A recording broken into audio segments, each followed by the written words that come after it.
Hey y'all, it's PawPaw, and welcome back to another episode of PawPaw's Toolbox. Now I get sent a lot of tools to test out, but today I've got one that honestly surprised me because I didn't even know I needed it until I used it.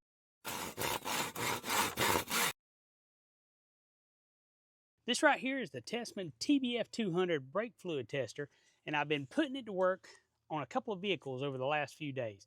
And let me tell you, this little gadget might be the easiest way to keep you or your family safe on the road without ever stepping foot in a mechanic shop.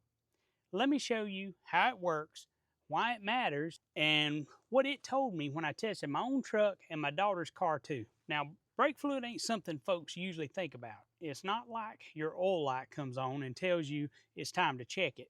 But over time, especially in humid areas like here in Alabama, your brake fluid absorbs moisture from the air. That moisture can reduce your stopping power and start rusting out the inside of your brake system. You might still be able to drive, but your stopping distance could be longer. Your brake pedal might feel squishy, and worse yet, it could just stop working like it should when you really need it the most. That's where this pin style tester comes in. Here's how it works. You pop the cap on your brake fluid reservoir. You wipe off any dirt or debris. You dip the tester down in the fluid. You press the button, and then the LEDs are going to instantly tell you what shape your fluid's in. If it turns green, that's good. Yellow means the fluid's going bad, and red means you need to replace it just as soon as possible. You don't need a mechanic. You don't need to know how to bleed brakes. You just need this tester in about 30 seconds.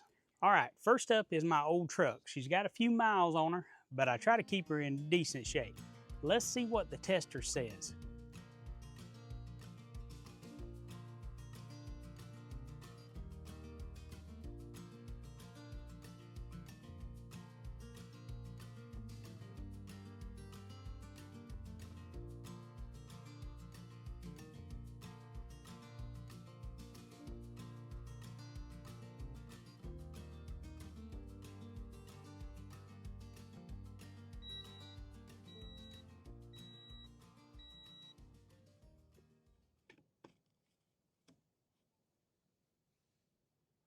That's what I love about this thing. It gives you real info, not just guesswork.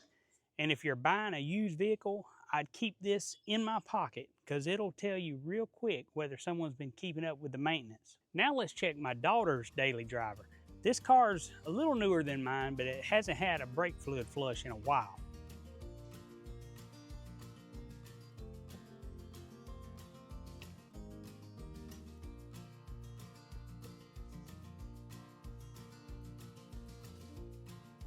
Yep, see that? It's starting to go bad. Might not feel it just yet on the road, but that moisture is building up.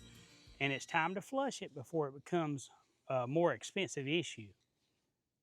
All right, let me hit y'all with a quick PawPaw lesson, okay? Your brake fluid's what lets you stop your car. It takes the pressure from your foot on the brake pedal and transfers it throughout the system, kind of like blood pumping through your veins. But when that fluid gets contaminated, it doesn't work the same way.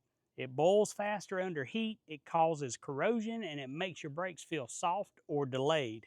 So for a tool that costs under 25 bucks, this is a no-brainer. It could literally prevent an accident or keep you from replacing your whole braking system before it needs it. Now, Tesmen didn't stop there. They also sent me two more tools that I'll be using soon.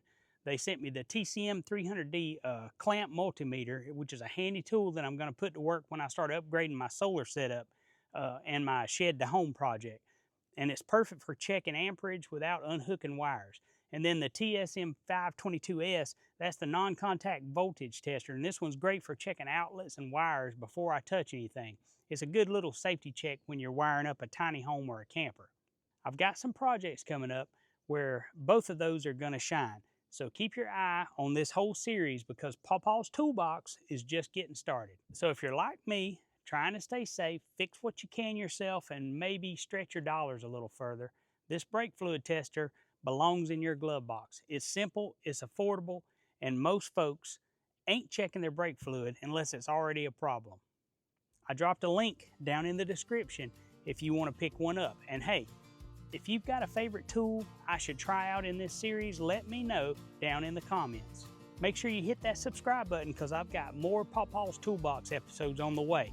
plus my solar setup, my tiny house projects, and a whole lot of real talk on simple living. I'll see y'all next time.